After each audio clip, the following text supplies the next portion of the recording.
लोग डेली एक प्रार्थना करते हैं अपने घर पे कि ए हमारे बाप तुझे आसमान में है। और हम डेली एक बात बोलते हैं कि जैसे हम अपने अपराधियों को क्षमा करते हैं आप भी हमारे अपराधों को क्षमा करें। आप कहते हो, आप करते हो, आप कह तो देते हो सामने से कि मैंने कर दिया क्षमा, लेकिन आप उसको क्षमा कभी नहीं करते हो। इसमें मैं भी हूं। हम उस इंसान को हमारे सामने आ जाए तो बस उससे थोड़ा सा गुस्से में बात करते हैं, लेकिन जैसा हमारा उससे पहले बर्ताव रहता है हम वो दोबारा से नहीं कर पाते। इसलिए हम जो प्रार्थना परमेश्वर से करते हैं और हम कहते हैं कि परमेश्वर हमारी सुन नहीं रहा, परमेश्वर हमारी प्रार्थना को क्यों नहीं सुनता, क्योंकि परमेश्वर सबसे पहले ये दो ही बात कहता है कि तुम सबसे प्रेम रखो और दूसरा सबको क्षमा करो। ना तो हम प्रेम रख पाते ना हम क्षमा कर पाते। जब हम क्षमा कर पाएंगे जब तो हमारी प्रार्थना सुनी जाएगी। हम परमेश्वर को धन्यवाद तो करते हैं, लेकिन जो धन्यवादी रहते हैं ना वो बहुत कम लोग रहते हैं। अभी हम सब लोग धन्यवाद कर रहे हैं, लेकिन हम हर एक बात में उसको धन्यवाद नहीं करते, क्योंकि परमेश्वर उसके साथ रहता है जो हर एक काम में हर एक चीज में उसका धन्यवाद करता है। क्योंकि परमेश्वर ने बोला कि तुम सदा मुझ में आनंदित रहो,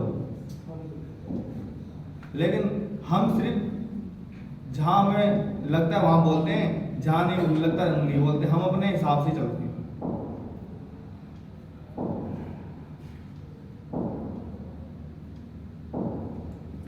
हम आनंदित रहते हैं, हम अपने में आनंदित रहते हैं, आनंदित हम अपने में रहते हैं, लेकिन जो आनंद परमेश्वर हमें देता है ना वो आनंद सदा हमें बना रहता है।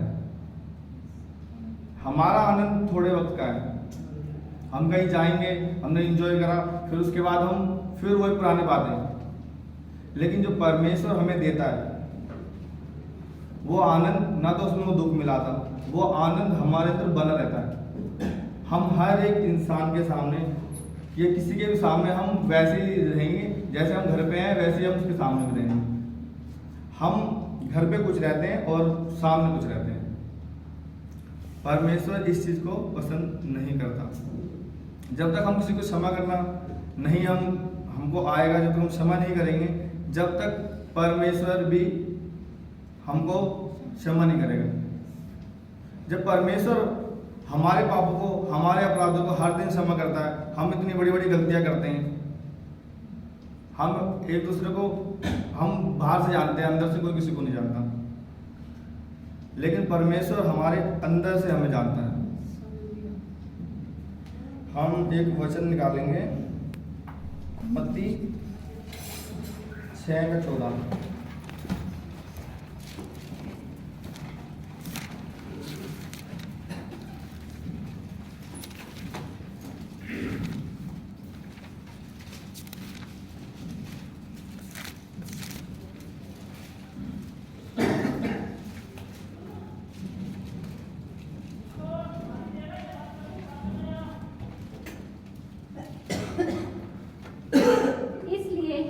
इसलिए यदि तुम मनुष्य के अपराध क्षमा करोगे तो तुम्हारा स्वर्गीय पिता भी तुम्हें क्षमा करेगा। हालेलुया। हालेलुया। तो परमेश्वर भी इसी बात को कहते हैं, जब तुम सामने वाले के अपराध क्षमा करोगे जब भी तुम्हारे होंगे। हम वो कर ही नहीं पाते। हम उससे सामने से बात करते हैं लेकिन पीछे से उसकी बुराई करते हैं। जब तक हमारा नेचर नहीं बदलेगा तो परमेश्वर हमारी रक्षा करता है, लेकिन परमेश्वर हमारी हर एक बात को नहीं सुनता, क्योंकि हमारे माँ बाप भी है, वो हमारी हर एक बात को सुनते जरूर है, लेकिन जो उनको सही लगता है वो उस चीज को मानते हैं। वो परमेश्वर जानता है हमारे लिए क्या सही है और क्या गलत है। इसलिए सबसे ज्यादा इंपॉर्टेंट चीज है कि हम क्षमा करना सीखें। अभी कोई सामने से मुझे गाली दे, मैं भी उसको गाली दे दूंगा, तो परमेश्वर कहेगा तूने इसका न्याय कर दिया तो मैं किस लिए बैठूं? हम परमेश्वर को पीछे लेके चलते हैं, वो कहते हैं मैं आगे चलना चाहता हूं। इसलिए परमेश्वर को अपना काम करने दें। हम निकालेंगे मरकुस 11 का 25।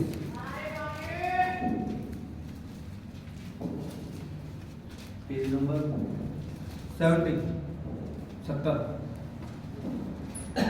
और जब कभी तुम खड़े हुए प्रार्थना करते हो तो यदि तुम्हारे मन में किसी के प्रति कोई विरोध हो तो क्षमा करो, इसीलिए कि तुम्हारा स्वर्गीय पिता भी तुम्हारे अपराध क्षमा करे।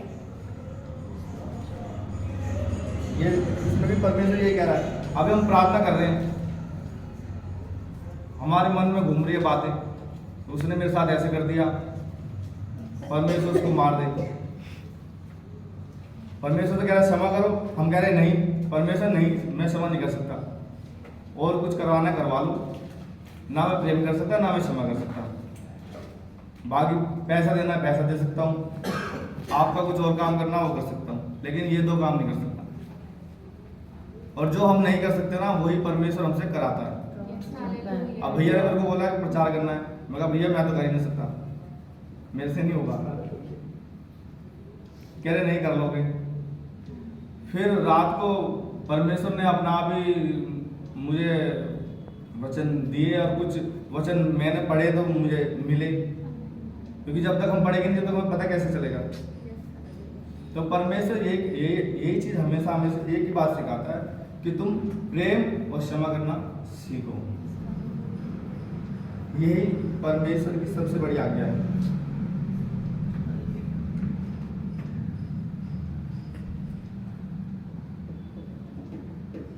इफिसियों 4:32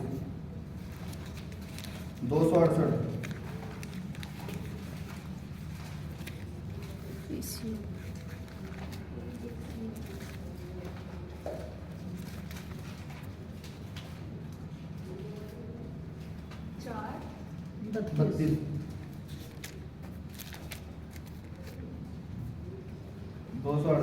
पेज नंबर। एक दूसरे पर कृपालु और करुणामय हो, और जैसे परमेश्वर ने मसीह में तुम्हारे अपराध क्षमा किए, वैसे ही तुम भी एक दूसरे के अपराध क्षमा करो। एक दूसरे पे कृपालु, हम कहाँ कृपालु रहते हैं? यहाँ पे तो चर्च में तो रह दिखा देंगे, हम एक दूसरे से कितना प्रेम करते हैं, एक दूसरे की हेल्प भी कर देंगे, लेकिन यही परमेश्वर तो कह रहा है एक दूसरे सबसे। वो ये इसमें परमेश्वर ने तो लिखा नहीं कि क्रिश्चियनों से करना है, तो परमेश्वर लिखता ना कि मसीह लोगों से सिर्फ करना है, अन्य जातियों के साथ डंडा लेके उनको डंडे से मारना है। सबसे परमेश्वर ने तो क्लियर लिखा है कि सबसे। तो हम सिर्फ मसीह से प्रेम, वो भी चर्च में रहता है, उसके बाद तो भूल जाओ। घर में भी एक दूसरे से नहीं होता, क्योंकि परमेश्वर का प्रेम हमारे बाहर से दिख जाता है। वो जो प्रेम है वो हमारे अंदर बना रहता है हमेशा।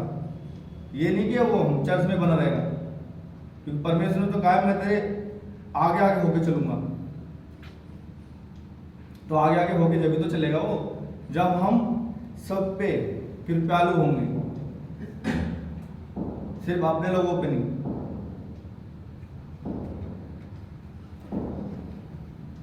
दानियल 9:9।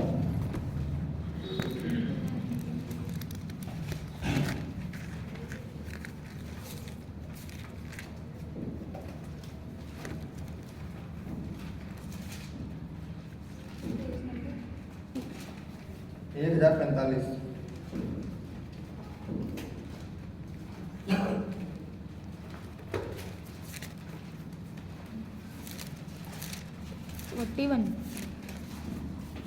कितने का इतना?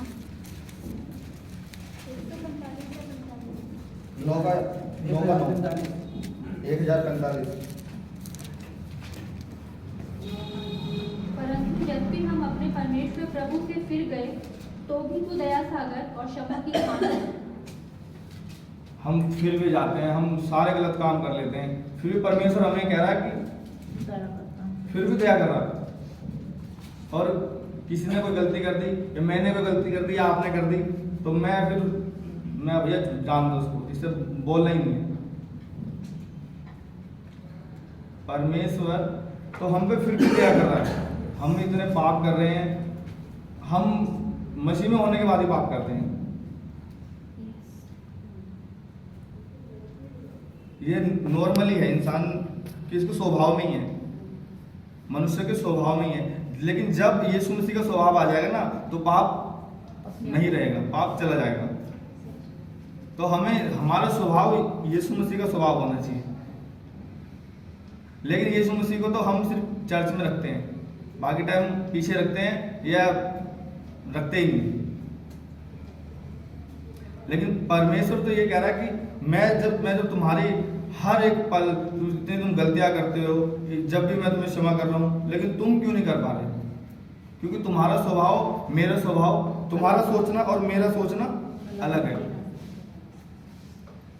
जहां तुम्हारा सोचना खत्म होता है, वहां से मेरी सोच स्टार्ट होती है। पर फिर भी मनुष्य के अंदर इतना घमंड है, ये पता होते कि वो कुछ भी नहीं है, फिर वो उसके अंदर घमंड है, इतना घमंड भरा हुआ है। क्योंकि परमेश्वर को ना तो घमंड से चढ़ी हुई आंखें चाहिए, क्योंकि परमेश्वर हम पे हमेशा दया करता है और हमें हमेशा वो प्रेम से परमेश्वर हमें बुलाता है। वो हमें डांट भी लगाता है, वो उसमें भी उसको प्यार है।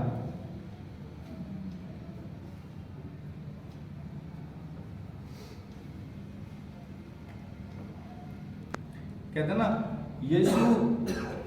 यीशु की तरफ ताकते तो सब लोग हैं, पर जो ताकते रहते हैं वो बहुत कम लोग होते हैं।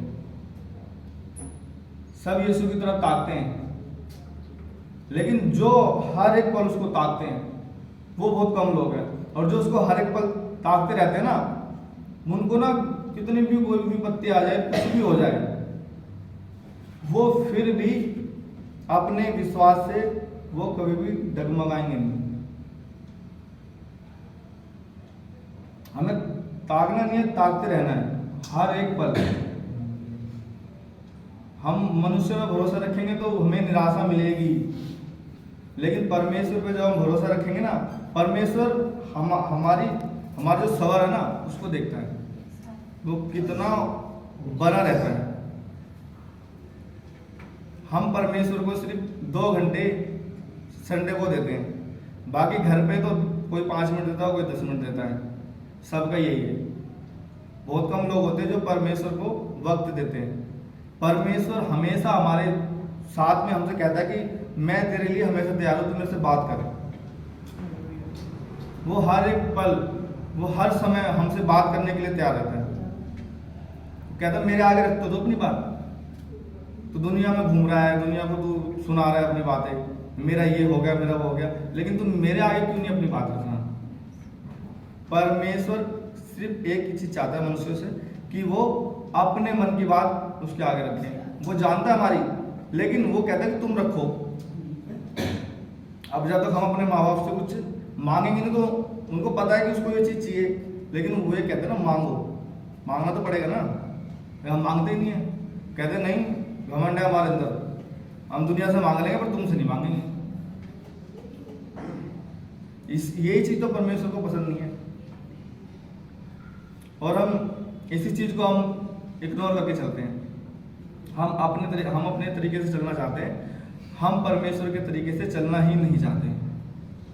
जिस दिन हम परमेश्वर के तरीके से चलने लग जाएंगे ना, उस दिन हमारे ऊपर हालात आएंगे, पर वो हालात टिक नहीं पाएंगे। हालात तो जब तक ये शरीर है ना, बीमारी जब तक इसमें लगती रहेगी। लेकिन कहते हैं ना, एक तो होती है परीक्षा और एक होते पाप। जब परीक्षा होती है ना, तो परीक्षा में आपका ना कुछ भी नुकसान नहीं होगा, आपका पैसा भी नहीं जाएगा। वो परमेश्वर आपको परख रहा है, देख रहा है कि ये परीक्षा में मेरे ऊपर कुड़कुड़ा रहा है नहीं, ये मुझे बुरा भला बोल रहा है नहीं बोल रहा। हमारे लिए सबसे बड़ा उदाहरण तो क्या नाम है उसका, आयुब का है। वो सब कुछ हो जाने के बावजूद भी वो परमेश्वर के ऊपर कुड़कुड़ाया नहीं। हमारा थोड़ा सा नुकसान हो जाए, परमेश्वर क्या कर दिया। परमेश्वर को जब तुम बता के कुछ करते नहीं हो तो फिर परमेश्वर पे दोष क्यों लगाते हो। हम परमेश्वर को अपने आगे लेके नहीं चलते। जब हम आगे लेके चलने लग जाएंगे तो परमेश्वर हर एक काम वो हमारे करेगा। हम कहते हैं ये कैसे होगा, परमेश्वर कहते तुम मुझसे बोल मैं करूंगा। जब हम उससे बोलने लग जाएंगे ना तो हमें किसी भी मनुष्य पे भरोसा रखने की जरूरत ही नहीं है, क्योंकि वो कह रहा है भरोसा सिर्फ भरोसे के लायक मैं ही हूं। तो तू मुझ पे भरोसा रखेगा ना तो तेरे हर एक काम होंगे, तो तू आत्मा में मजबूत होगा। हम दुनिया को दिखाने के लिए सबकी हेल्प कर देते हैं, लेकिन परमेश्वर किसी को दिखाता नहीं है। वो सब काम गुप्त में करता है, क्योंकि वो गुप्त का परमेश्वर है।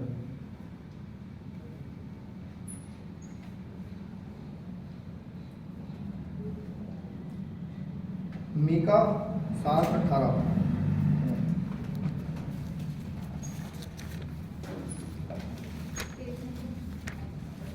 मीका 7 1083 मीका 7:18। मीका 7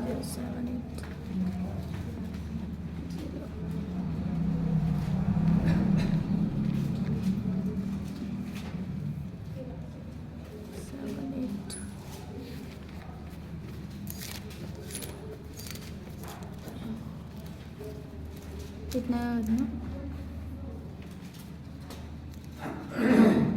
तेरे समान ऐसा परमेश्वर कहाँ है जो अधर्म को क्षमा करे और अपने निज भाग के बचे हुओं के अपराध को ढांप दे। वह अपने क्रोध को सदा बनाए नहीं रखता, क्योंकि वह करुणा से प्रीति रखता है। अरे देखो परमेश्वर क्या कह रहे हैं कि वो कह रहा है मैं तुम्हारे अपराधों को ढांप भी रहा हूं, फिर मैं तुम पे दया भी कर रहा हूं। परमेश्वर हमारे अपराधों को ढांप रहा है और हम उस दूसरे के उखाड़ रहे हैं। हम उसके सामने तो उसके प्यारे बन रहे हैं, पीछे से फिर उसके बातें दूसरे के सामने बता रहे हैं। परमेश्वर को ये चीज पसंद ही नहीं है। परमेश्वर कहते हैं मेरे सामने रखो जो बात करते हैं। मनुष्य के सामने रखोगे तो मनुष्य वो बात एक दूसरे से तीसरे पे जैसे जाती रहेगी, तो उससे तुम पे भी पाप आएगा और उस पे भी आएगा जिसको तुम बताओगे।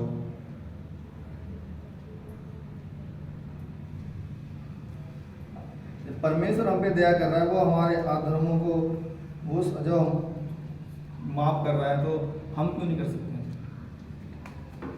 फिर कहते हैं वो तो परमेश्वर वो तो कर सकता है। तो परमेश्वर कहता है मैंने तुम्हारे लिए पवित्र आत्मा भेजी है। यीशु मसीह के साथ पवित्र आत्मा ही तो थी, वो भी तो मनुष्य थे ना। पवित्र आत्मा ने ही तो उनको गाइड किया ना। पवित्र आत्मा ही तो हर जगह चला रही थी। जो पवित्र आत्मा नहीं होती तो वो तो शैतान को बोल देते ले बना देता हूं रोटी। पवित्र आत्मा तो उनको हर एक जगह संभालती थी ना, बताती थी। पवित्र आत्मा हमेशा उनको राइट करती है। हमारे अंदर हमेशा दो आवाज आती है, एक आवाज आती है वो शैतान की आती रहती है, तेज तेज आती है, और एक बिल्कुल धीमी आती है, वो हमको सुनती नहीं है, दबी सी आवाज आती है। और जो उस आवाज को सुन लेता है ना तो वो पवित्र आत्मा उसको हर एक पल उसको संभालती है, हर एक जगह। इसलिए परमेश्वर कहता है एक दूसरे प्रेम रखो और एक दूसरे के अपराध क्षमा करो, तो मैं तुम्हारी हर एक प्रार्थना हर एक बातें मैं तुम्हारी सुनने के लिए बैठा हूं।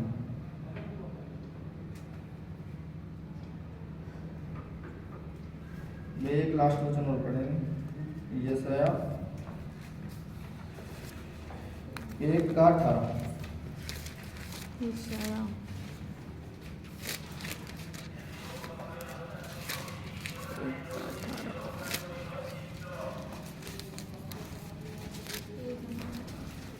8 से 24।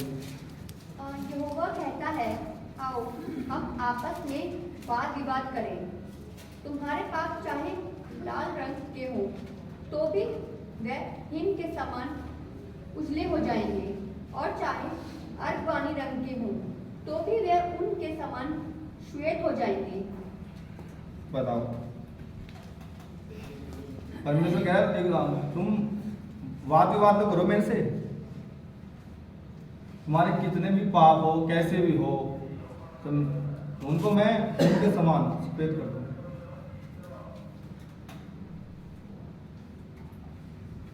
हम कहते हैं मैंने इतनी बड़ी गलती कर दी, हम परमेश्वर कहाँ क्षमा करेंगे? परमेश्वर ने किसको क्षमा नहीं किया?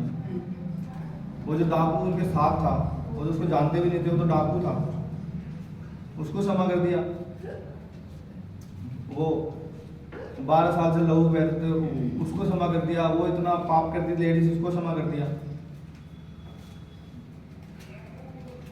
हमने जो पाप किए वो ये तो है नहीं कि सबको पता है, वो हमें पता है, ये परमेश्वर को पता है, ये जो साथ रहते हैं उनको पता रहती है। लेकिन जो जिसको परमेश्वर ने क्षमा किया वो तो उनके तो चर्चित थे ना। जब परमेश्वर ने उनको क्षमा करके उनको परमेश्वर ने उद्धार दे दिया, तो हमें क्यों नहीं कर सकता? हमें परमेश्वर कर सकता है। बस हमें अपने मन को, हमें अपने अंदर परमेश्वर को बिठाना है। और वो जब तक नहीं बैठेगा जब तक कि हम एक दूसरे को क्षमा नहीं करेंगे, जब तक हम प्रेम नहीं करना सीखेंगे। क्योंकि परमेश्वर ही प्रेम है, प्रेम कोई और चीज नहीं है। क्योंकि प्रेम परमेश्वर ने ही किया, पहले मनुष्य ने नहीं किया, और परमेश्वर आज भी करता है। परमेश्वर हमारे लिए रो रहा है, परमेश्वर पिता से प्रार्थना कर रहा है हमारे लिए कि हम बदल जाएं।